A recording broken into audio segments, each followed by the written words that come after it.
படம் சூப்பராக இருக்குது sir. First half second half வந்து போரே அடிக்கல சார். அதில் விஜய் ஆண்டனி சார் படம்னா இசை எப்போவுமே நல்லாயிருக்கும். இந்த படத்தில் பார்த்தீங்கன்னா நல்ல டிஃப்ரெண்ட்டாக எக்ஸலண்ட்டாக பண்ணியிருக்காரு சார். நல்லா இருக்குது. அதாவது அந்த கதையை நகர்த்துறதே ரீ ரெக்கார்டிங் தான் சார். எப்போவுமே சொல்லுவாங்க ரீ ரெக்கார்டிங் தான் ஒரு ஃபீல் கொடுக்கும், சப்ஜெக்டை நல்லா எடுத்து கொடுக்கும்னு சொல்லுவாங்க. பட் ஆர்ஆர் கலக்கியிருக்காரு சார். நல்லா பண்ணியிருக்காங்க. இதுல மல்டி ஆர்டிஸ்ட் பண்ணிருக்காங்க. சத்யராஜ் சார், சத்குமார் சார் எல்லாம் பண்ணிருக்காங்க. ஆமாம், அவங்க இம்பார்ட்டன்ஸ் இருக்கா படத்துல? கண்டிப்பாக சார். அவங்க கொஞ்சம் குறைவான சீன்ஸ் வந்தாலும் அற்புதமாக கரெக்டாக கொடுத்துருக்காரு சார் டைரக்டர். நல்லா, அதாவது சத்யராஜ் சார், சரத்குமார் எல்லாருமே நல்லா கரெக்டாக அவங்களுக்கு என்ன ப்ராமினன்ட் கொடுக்கணுமோ அதை கொடுத்து பண்ணியிருக்காங்க. நல்லா, அவங்களும் நல்லா பண்ணியிருக்காங்க. என்ன காரணத்துக்காக படம் பார்க்கலாமா பார்க்கக்கூடாது?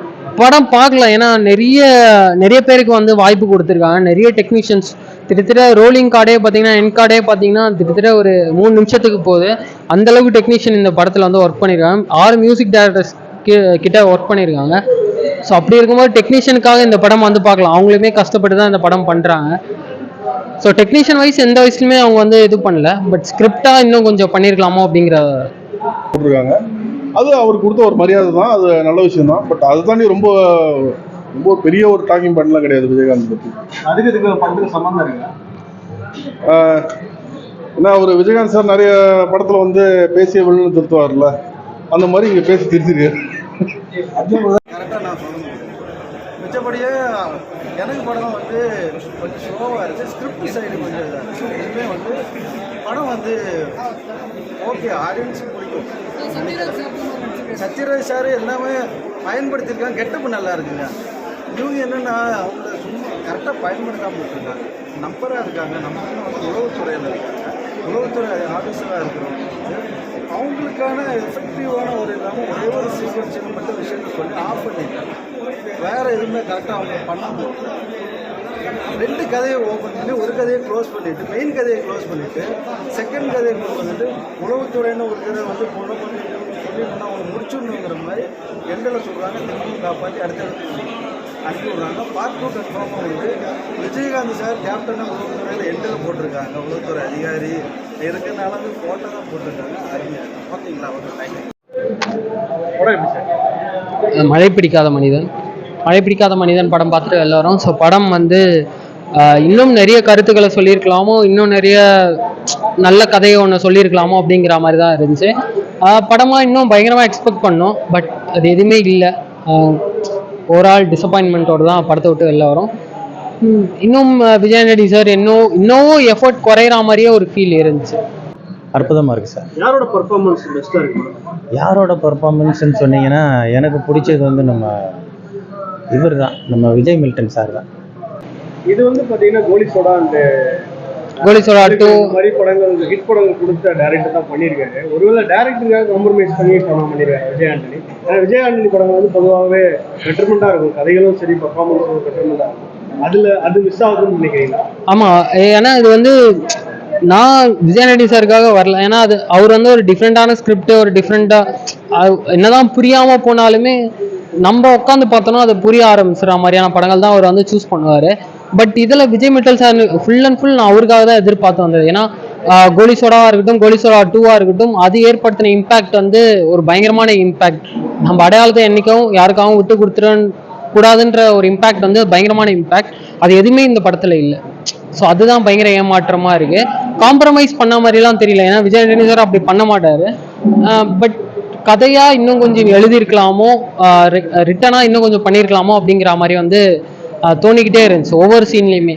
அது இல்லாமல் இன்றைக்கி இருக்க தமிழ் சினிமாவாக இருக்கட்டும், நிறைய ஸ்லோ மோஷன் ஷாட்ஸ் நிறைய இருக்கிற மாதிரி இருக்குது. ஸோ படம் ஃபுல்லாகவே அதுதான் இருக்குது. படம் ஃபுல்லாகவே நிறைய ஷாட்ஸ் வச்சுட்டு அது எல்லாமே 2x ஸ்பீடில் வச்ச மாதிரி ஆன ஒரு கதை காலத்தோடு இருக்குது. கதையை இன்னும் கொஞ்சம் ஒர்க் அவுட் பண்ணியிருக்கலாம். விஜய் ஆண்டனி சார் இன்னும் பயங்கரமாக எடுத்துருக்கலாம் அப்படிங்கிற மாதிரி இருந்துச்சு. இல்லை, எல்லா படத்தையும் விட இப்போ கோலி சோடா தான் அவர் வந்து பேர் வாங்கினது. பட் டிஃப்ரெண்ட்டாக அதே மாதிரி ஒரு டிஃப்ரெண்ட்டான சப்ஜெக்ட் பண்ணியிருக்காரு. ஏன்னா கோலி சோடாலையும் பார்த்தீங்கன்னா அந்த தாதா கதை தான் வரும். கோயம்பேடு மார்க்கெட்டுக்குள்ளே ஒரு தாதா, எதிர்பாராத அளவு இந்த சின்ன பசங்க சேர்ந்து அவரை அடக்கி ஒழிச்சு வைப்பாங்க. அந்த மேட்ரு தான் நீங்கள் பார்க்க போனீங்கன்னா, டீப்பாக யோசனை பண்ணிங்கன்னா அந்த மேட்ரை தான் வச்சுக்கிட்டு என்ன பண்ணுறேன்னா ஊருக்கு ஊர் இருக்க தாதாவை ஒழிக்கிற மாதிரி. ஏன்னா இது மக்களுக்கு தெரியாது, பட் நானும் சொல்கிறேன், எனக்கு அந்த ஃபீல் வந்துச்சு. அதனால் ஊருக்கு ஊர் இருக்கிற தாதாவை வந்து இவங்க டீமாக சேர்ந்து ஒழிச்சிக்கிட்டு இருக்காங்க. எண்டில் பார்த்தீங்கன்னா அடுத்த ஊருக்கு கிளம்புறாங்க. ஸோ அது நமக்கு வேணும்ல. ஏன்னா பார்த்தீங்கன்னா ஒரு ஏரியாவில் தாதா இருந்துக்கிட்டு இருப்பான், அவன் போலீஸை கையில் போட்டுக்கிட்டு எல்லா வேலையும் பார்ப்பான், அவனை ஒழிக்கவும் முடியாது. மக்கள்லாம் ரொம்ப திண்டாடுவாங்க இல்லையா, அவங்கள ஒழிக்கிறதுக்கு ஒரு டீம் வச்சு அதை விஜய் ஆண்டனி சார் மூலயமா களை எடுக்கிறாங்க. அது நல்ல அற்புதமான தாட்டு சார், புதுமையான தாட், ரொம்ப நல்லா இருக்கு சார். இதுல வந்து சத்யராஜ் சார் தப்பு இல்ல ப்ரோ, அவங்க 2 பேருமே இருந்தாலுமே அவங்களுக்கான கதையை வந்து அவங்க தோல்ல தூக்கி வைக்கல அப்படிங்கிற மாதிரி தான் இருக்கு.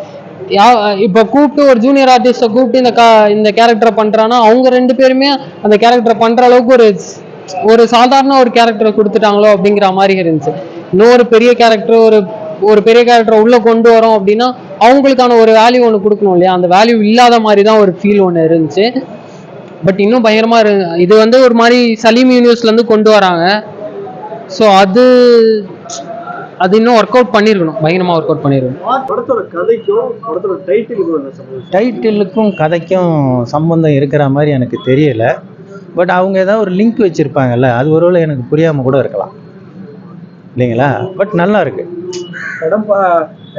ரொம்ப எதிர்பார்ப்போட வரவங்களுக்கு எதிர்பார்ப்பு இருக்குமா இல்லை ஏமாற்றம் இருக்குமா சார்? இல்லை அப்படி கிடையாதுங்க, ஏமாற்றமே இருக்காது. ஏன்னா நல்லா பண்ணியிருக்காங்க. ஏன்னா சீன்ஸ் எல்லாம் டிஃப்ரெண்ட்டாக இருக்குது, நாமளே எதிர்பாராத காட்சிகள்லாம் வருது, நல்லா பண்ணியிருக்காங்க. மியூசிக் பிரமாதம் சார். இந்த சொன்னேன் உங்களுக்கு, ரீ ரெக்கார்டிங்லாம் நல்லா பண்ணியிருக்காரு. சாங்ஸ் அற்புதம். ஏன்னா விஜய் ஆண்டனி சார்னு சொல்லும்போது பார்த்தீங்கன்னா சாங்ஸ் எல்லாம் டிஃப்ரெண்ட்டாக தான் இருக்கும். ஏன்னா அவர் ஸ்டைலே தனி, நல்லா பண்ணியிருக்காங்க. ஃபேமிலி ஆடியன்ஸாக சார் வந்து பார்க்கணும். ஃபேமிலி ஆடியன்ஸுக்கு தான் இது பிடிக்கும். ஏன்னா உங்களுக்கு வந்து யூத்துக்கு பிடிக்குமான்னு எனக்கு தெரியல. ஏன்னா ஃபேமிலி ஓரியன்டாக தான் இருக்குது சப்ஜெக்ட். அதனால் குடும்பமாக வந்து படத்தை பார்க்கலாம். Okay sir. படத்துக்கு 10 மார்க்குக்கு எவ்வளோ சார் நீங்கள் தருவீங்க? நான் 10க்கு 10 கொடுப்பேங்க. எனக்கு அந்த அளவுக்கு பிடிச்சிருக்கு படம். இல்லை வேண்டாம், ஏற்கனவே நிறைய பார்ட் 2 இருக்கு, அதெல்லாம் வந்தாலுமே என்ன ஆக போகுது. ஏன்னா தமிழ் சினிமா இந்த பார்ட் 2 எடுத்தாலுமே நம்மளே செருப்பை கட்டி நம்மளை அடிச்சிக்கலாம் போல இருக்குது.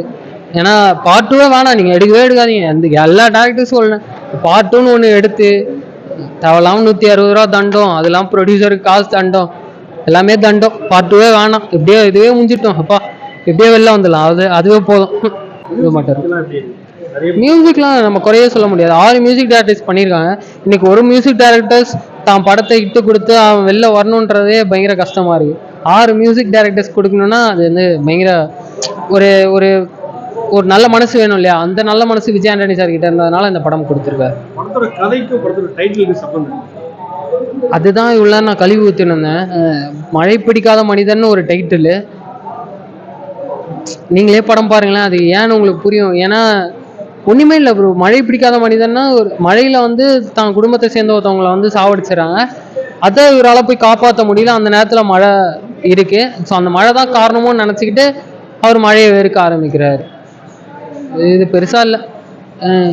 நம்ம ஹாலிவுட் படத்தை இந்த படத்தில் இழுக்கக்கூடாது தான், பட் இருந்தாலுமே அதுக்கு ஒரு டெஃபினேஷன் இருக்கும். இப்போ எக்ஸ்ட்ராக்ஷன் டைட்டில் வச்சா படம் ஃபுல்லாகவே எக்ஸ்ட்ராக்ட் மலையை பொழந்துக்கிட்டோ இல்லை பூமியை பொழந்துக்கிட்டோ அந்த மாதிரி ஏதோ ஒன்று இருக்கு இல்லையா. அந்த மாதிரி ஏதோ ஒரு ஸ்ட்ராங்கான ஒரு ரீசன் இருந்திருந்தா இன்னும் பயங்கரமாக இருந்திருக்குமோ அப்படின்ற மாதிரி இருந்துச்சு. இல்லை ப்ரோ, படத்துக்கு மார்க் தர அளவுக்குலாம் நம்ம இல்லை, ஆடியன்ஸை உள்ளே கொண்டு வரணும் அப்படிங்கிறது தான். ஸோ படமாக இன்னும் கொஞ்சம் ஒர்க் அவுட் பண்ணியிருக்கலாம். பட் மார்க்காக தரணும்னா ஒன்றும் கிடையாது. மார்க் போட்டு இந்த படத்தை பாஸ் ஆகணுமா அப்படின்லாம் இல்லை. பட் ஆடியன்ஸாக உள்ள வந்து ஏன்னா நிறைய பேர் ஒர்க் பண்ணுறாங்க. இன்னைக்கு சினிமாங்கிறது ஒரு பெரிய ஒரு காலத்தில் ஒரு இன்ஜினியர்னா எப்படி பெரிய பிராண்டாக இருக்குமோ இன்னைக்கு சினிமா எல்லாருமே சினிமாவாக இருக்காங்க, எல்லாருக்குமே யூடியூபர்ஸாக இருக்காங்க, எல்லாருமே மீடியா சம்மந்தப்பட்ட ஒரு ஆளாக இருக்காங்க. எல்லார் கார்லேயும் பைக்லேயுமே ப்ரெஸ்ஸுங்கிற ஒரு டேட்டோ வந்து இருக்க ஆரம்பிச்சிருக்கு. ஸோ அப்படி இருக்கும்போது எல்லாருமே சினிமாவை நோக்கி வரும்போது அவங்களையும் வாழ வைக்க ஏதோ ஒன்று பண்ணோம் இல்லையா, எல்லாருமே வாழணும் இங்கே. ஸோ அப்படி இருக்கும்போது இந்த படத்தில் அவ்வளோ டெக்னீஷியன் ஒர்க் பண்ணியிருக்காங்க. அது மியூசிக் டைரக்டர்லேருந்து சினிமாட்டோகிராஃபிலேருந்து டேரக்டர்லேருந்து அசிஸ்டன்ட் டேரக்டர்லேருந்து அவ்வளோ பேர் ஒர்க் பண்ணியிருக்காங்க. எல்லாருக்குமே அடுத்த படம் கிடைக்கணும், அடுத்து அவங்க மீடியாவில் ஏதோ ஒன்று பண்ணணும். ஸோ அதனால இந்த படத்தை வந்து பார்த்து ஹிட் கொடுங்க அப்படிங்கிறது தான் வந்து என்னோட தாழ்மையான வேண்டுகோள். தேங்க்ஸ். ஒரு மலையில என் வாழ்க்கை சேஞ்ச் ஆயிடுச்சுன்னு அது ஃபிளாஷ்பேக்கும் காமிக்கல, எத்தனால மழை அவருக்கு பிடிக்கலன்னு சொல்லல. அது வேற சொல்ல ஓரளவு குளிக்க பிடிக்கலையோ என்னமோன்னு, பட் ரீசன் எதுவுமே சொல்லாம விட்டாங்க. வேற ஏதாவது நல்ல பேரா வச்சுக்கலாமா நீங்க சின்ன பேர் வச்சுக்கீங்க? பாஷா பாய் விஜய் ஆண்டனி. ஃபுல்லா அந்த மாதிரி தான் இருக்கு படம். இல்லை ஃபர்ஸ்ட் ஹாஃப் கொஞ்சம் அந்த பாஷா ஸ்க்ரீன் பிளே வருது, ஃபுல்லாக அப்படியெல்லாம் இல்லை. பட் என்ன இவர் வந்து ஒரு ஹிடனில் போய் அங்கே அண்டர்மெண்ட்ஸில் உட்காந்துருக்காரு. விஜயகாந்த் வேற நடிக்க வைக்கிறதா அந்த படத்தை பேசியிருந்தாங்க முன்னாடி. ஸோ அந்த மாதிரியான விஷயங்கள் இருக்கு. கிளைமேக்ஸில் வந்து விஜயகாந்துக்கு டெடிகேஷனுங்கிற மாதிரி ஒரு கேப்டன் பிரபாகர்னு போட்டு ஒரு டெடிகேஷன் போஸ்ட். கிளைமேக்ஸ் பார்க்குற மாதிரி இல்லைங்க. கிளைமேக்ஸ் ரொம்ப உட்காந்துருது. கிளைமேக்ஸ் முடிஞ்ச உடனே செகண்ட் ஹாஃப் பாட்டுக்கு வந்து ஒரு லீடு கொடுக்கணும்னு சொல்லிட்டு என்ன கிளைமேக்ஸ் கொடுத்தாங்களோ அது டோட்டலாக உல்டா பண்ணி ஒன்று கொண்டு போகிறாங்க. அது வந்து ஆடியன்ஸை ஏமாத்துற மாதிரி தான் நான் ஃபீல் பண்ணுறேன். செகண்ட் பார்ட் எதிர்பார்க்கிற மாதிரி மக்கள் வந்து எதிர்பார்க்குற மாதிரி இருக்கும். இந்த பாட்டே எனக்கு தெரிஞ்சு ஓடாது. ஓடினா தான் உங்களுக்கு செகண்ட் பார்ட் வரும். டவுட்டு தான். தேங்க்யூ. விஜய் ஆண்டனிக்காக பார்க்கலாம் நம்பி, ஆனால் பெருசாக விஜய் ஆண்டனி படங்கள்லேயே கொஞ்சம் டிஃப்ரெண்டாக இருக்குமா இல்லை அது நடிகை விஜய் ஆண்டனிக்காக வந்து டிஃப்ரெண்டாக நல்லா தான் பண்ணிக்காரு. ஆனால் படம் டிஃப்ரெண்டாக இங்கே வந்த கதை ஆல்ரெடி விஜயகாந்த் சார் பண்ணியிருக்காரு, சரத்குமார் சாரே பண்ணியிருக்காரு, அர்ஜுன் சார் அவங்களாம் பண்ணி முடிச்ச கேரக்டர் இவர் பண்ணியிருக்காரு. விஜயகாந்த் சார்னா என்ன படம் சொல்லலாம்ண்ணா? விஜயகாந்த் சார் படத்தை எவ்வளோ படம் சொல்லலாம், அவங்க எல்லாம் மோஸ்ட்லி அப்படி தான். ஏதோ ஒரு 4 படம் சொல்லுங்க. எவ்வளோ சொல்லாமே இது வந்து இது இந்த படத்தில் கதை எப்படி சார் ஒன்றும் இல்லை சார். கதாநாயகி கொண்டுறாங்க. கதாநாயகி கொண்டது யாருன்னா வந்து மினிஸ்டரோட பையன். மினிஸ்டரோட பையனை வந்து இவர் கொண்டுறாங்க. ஓகேங்களா? கொண்டுறாங்க. இவர் வந்து பார்த்தீங்கன்னா தலைமுறை வாக்குறாங்க. அந்த மாதிரி யாருக்கும் தெரியக்கூடாதுன்னு போகிறாங்க.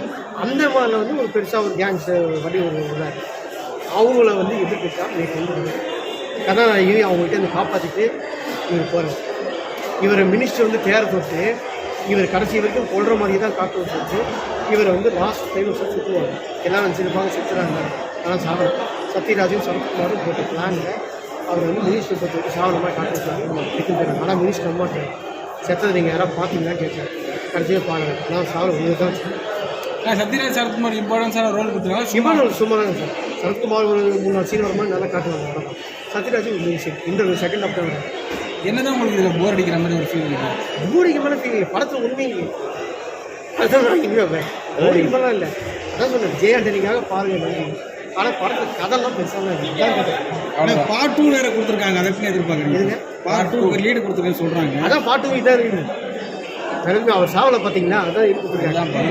ஆமாம் சத்யராஜ் லாஸ்ட்டில் சொல்லுவார் தொடரும். இந்த படத்துல விஜயகாந்துக்கான ஒரு மரியாதை செலுத்திருக்காங்க அப்படின்னு சொல்றாங்க. அதாவது லாஸ்ட் முடியத்துக்கு முன்னாடி வந்து அது எப்படி இருக்கு? அது எப்படி தான் இருக்குது? இன்ட்ரெஸ்டிங்காக இருக்கா? என்ன மாதிரி சொல்லியிருக்கா விஜயகாந்த் சார்? ஏன்னா அப்படிதான் பெருசாக இருக்கும்.